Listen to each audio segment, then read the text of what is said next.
Mesdames et messieurs, bonsoir. Ravi de vous retrouver. Bienvenue à cette nouvelle édition de notre programme hebdomadaire Questions égyptiennes. Eh bien, le sujet qu'on va aborder aujourd'hui, le samedi, le 1er juin 2024, sera consacré à la visite du président Abdel Fattah el-Sisi dans la capitale chinoise, Pékin, pour assister au forum sino-arabe qui s'est déroulé il y a quelques jours, et le président Abdel Fattah el-Sisi a regagné le Caire hier. Et toujours en ce qui concerne notre sujet, alors le président Abdel Fattah el-Sisi a regagné hier le Caire à la suite d'une visite de 3 jours à Pékin, au cours de laquelle il a participé au 10e forum ministériel de coopération sino-arabe. Au cours de sa visite, le chef de l'État a eu une série d'entretiens avec de hauts responsables, dont le président chinois Xi Jinping et le président des Émirats arabes unis. Plus de détails dans ce commentaire signé Chérif Boussela.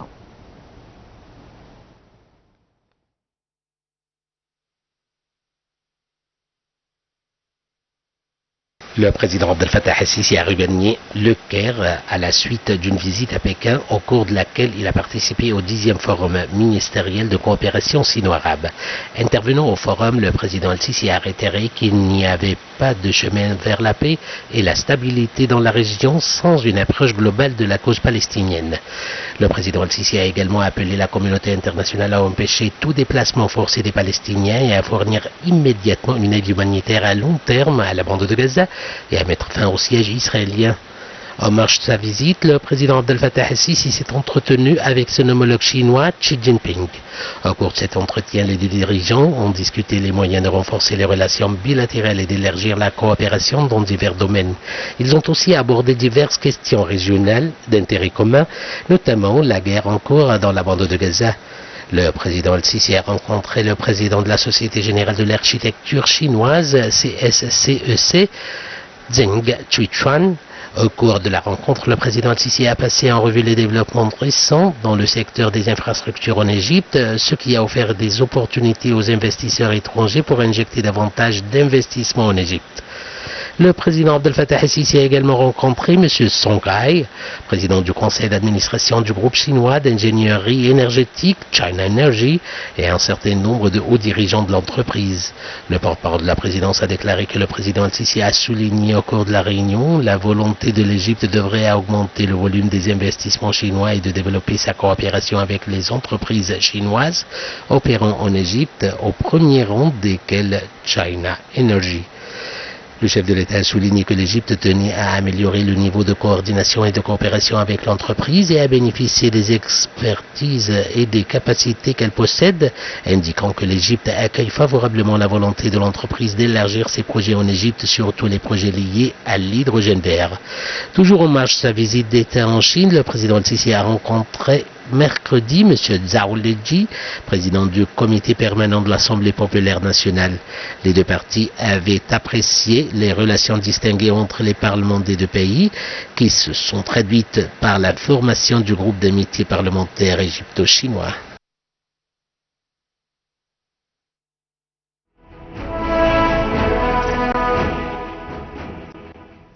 Retournons au studio et j'ai le plaisir d'avoir avec moi en ligne Madame l'ambassadeur Wafa Bassim, ancien ministre adjoint au ministère des Affaires étrangères. Bonsoir, Votre Excellence, Madame l'ambassadeur Wafa Bassim. Bonsoir madame. Bonsoir. Tout d'abord, permettez-moi d'annoncer exclusivement sur Nile TV et de vous féliciter pour d'avoir remporté le titre de membre du comité des droits humanitaires aux Nations Unies, notamment après une forte compétition selon les propos de l'ambassadeur, son Excellence Monsieur Oussama Abdel Khali, délégué permanent de l'Égypte auprès des Nations Unies. Nous vous félicitons infiniment. Je vous remercie et je saisis cette occasion pour remercier l'Égypte, son ministère d'Affaires étrangères, tous mes collègues partout le monde et notre mission auprès des Nations Unies pour l'appui qu'ils ont présenté à cette candidature égyptienne et qui a abouti à un très bon résultat de 119 voix des membres des pays membres du Covenant, du pacte de droits humains politiques et civils. Alors, félicitations encore une fois. Merci. Merci à vous. Le président Abdel Fattah el-Sisi avait regagné hier le Caire après avoir participé au forum de coopération sino-arabe à Pékin en présence du président chinois Xi Jinping et d'un nombre de dirigeants arabes. Et lors de son allocution, le président el-Sisi s'est félicité du renforcement des relations entre la Chine et les pays arabes sur tous les niveaux. Votre Excellence, Madame l'ambassadeur Wafa Bassim, quelle est l'importance de ce forum sino-arabe, notamment en ce moment? Tout d'abord, cette partie ou ce volet multilatéral de la visite de son Excellence, le président el-Sisi à Pékin, a marqué pour le forum sino-arabe dans son 11e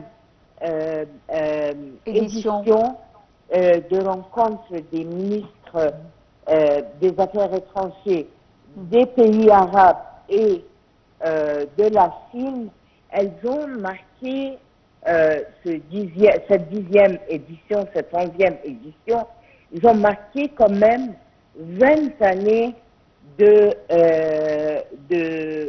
la naissance de ce forum au Caire au sein de la Ligue arabe.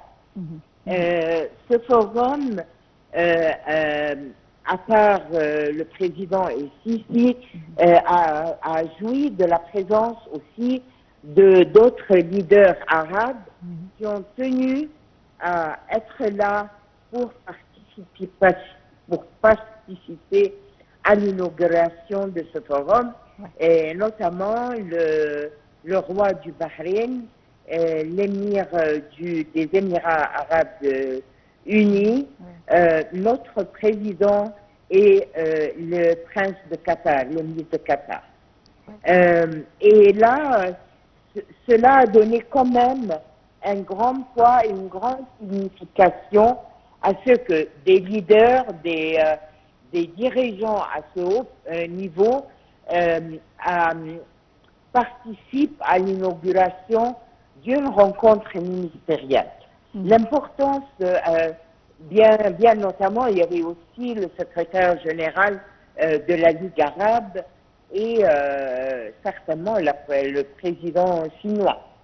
Cette grande présence au niveau des dirigeants est très significative pour l'importance que la partie arabe et la partie chinoise attachent à leur coopération de part et d'autre, que ce soit dans les domaines politiques, que ce soit dans les domaines stratégiques, économiques, infrastructures, culturelles et toutes les possibilités et les opportunités que cette coopération peut ouvrir pour les intérêts de part et d'autre et d'une mutuelle bénéfication de cette coopération.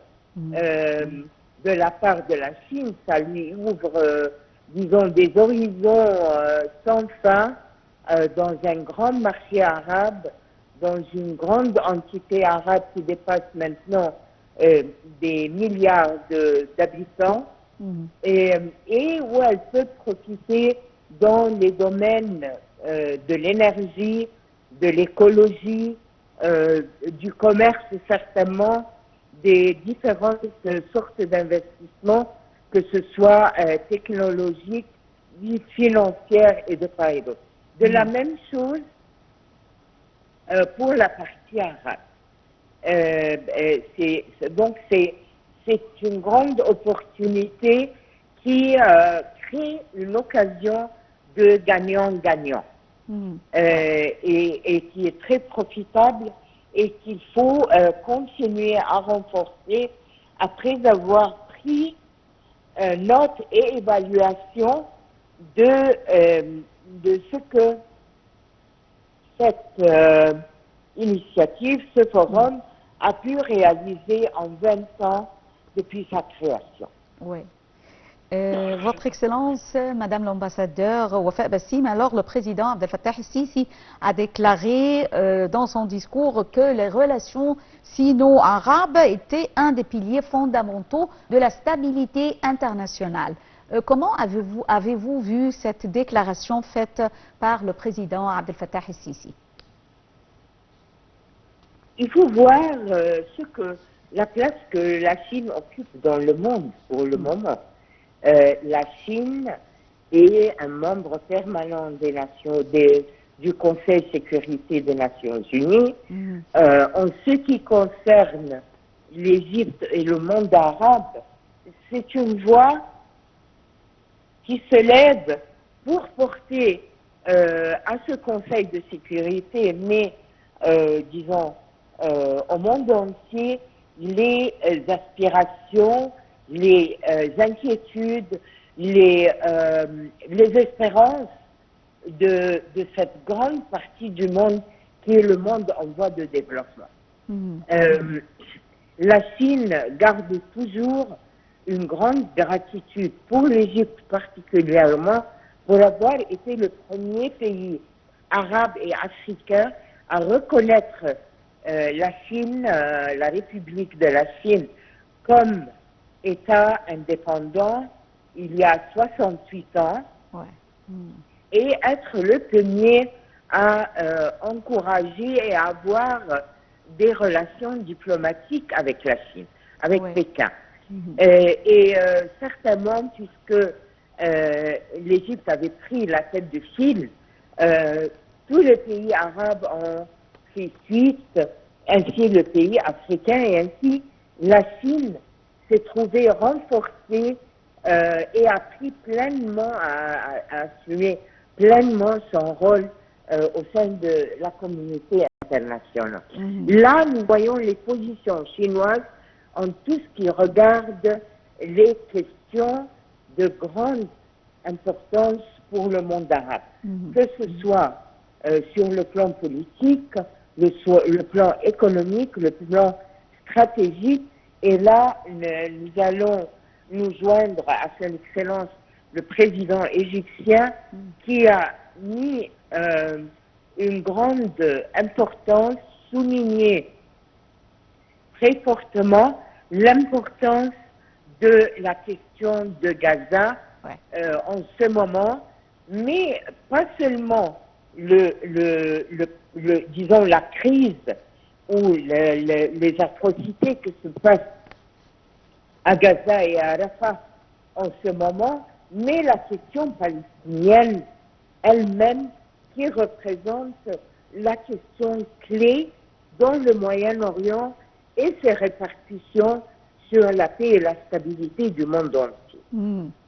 Donc l'importance d'un cessez-le-feu immédiat, acheminement d'aide humanitaire et aussi répondre positivement aux mesures déclarées par la Cour internationale de justice.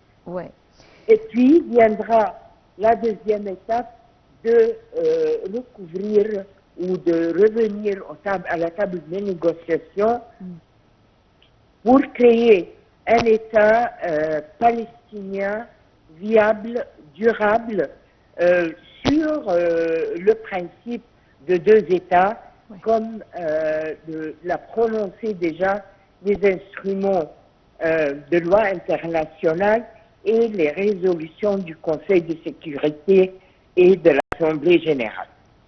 De là l'importance de ce forum. Le président Abdel Fattah el-Sisi a affirmé l'appréciation de l'Égypte envers la Chine pour son soutien aux projets de développement en Égypte, notamment les projets d'infrastructure et la contribution au cours des dernières années à ces projets. Alors, comment voyez-vous la coopération entre les deux pays? Écoutez, c'est une coopération vraiment stratégique et non pas juste un slogan qu'on prononce. Oui. Les relations ont été excellentes tout au cours des relations égypto-chinoises depuis leur inception. Depuis qu'il y a une reconnaissance de l'État de la République populaire de la Chine, et puis de l'établissement des relations diplomatiques, mais tout au fil des années, nous avons eu un grand appui de la part de la Chine pendant toutes les guerres qu'on avait pour recouvrir le territoire égyptien, que ce soit dans les organisations internationales ou autres, mais cette coopération a culminé il y a déjà 10 ans dans la déclaration du partenariat stratégique entre la Chine et l'Égypte. Oui. Ce partenariat stratégique contient plusieurs volets: économique, culturel, infrastructure, coopération dans le domaine de l'énergie, dans le domaine de l'écologie et des changements climatiques, de l'infrastructure, de financement, d'investissement, et puis ce qui a fait que cette année, les deux présidents égyptiens et son homologue chinois ont décidé de déclarer l'année du partenariat égypto-chinois. De là, il y a aussi, ils ont vu aussi la signature de plusieurs accords dans plusieurs domaines dont nous avons parlé déjà: l'infrastructure, l'hydrogène vert, l'ammonium vert, 4 accords de base de coopération dans la zone du canal de Suez. N'oublions pas aussi l'importance que les deux pays accordent à l'initiative de la ceinture et de la route, qui est aussi un domaine très large qui présente plusieurs domaines de coopération, que ce soit sur le plan bilatéral ou le plan régional, dans chaque partie et chaque région où cette initiative d'origine chinoise tend ou fait le projet de s'étendre. Malheureusement, Votre Excellence, Madame l'ambassadeur Ouafé Bassim, ancien ministre adjoint des Affaires étrangères et également membre au Conseil national de la femme, nous arrivons à la fin de cette édition et je tiens à vous remercier infiniment pour votre participation avec nous en ligne. C'est moi qui vous remercie, madame. Merci à vous et bien sûr nous vous félicitons pour le titre que vous avez obtenu et bonne chance à vous et dans tous les domaines. Mesdames et messieurs, nous arrivons à la fin de cette édition de notre programme hebdomadaire Questions égyptiennes et rendez-vous la semaine prochaine mais avec une autre question égyptienne. Merci et bonne soirée. Au revoir.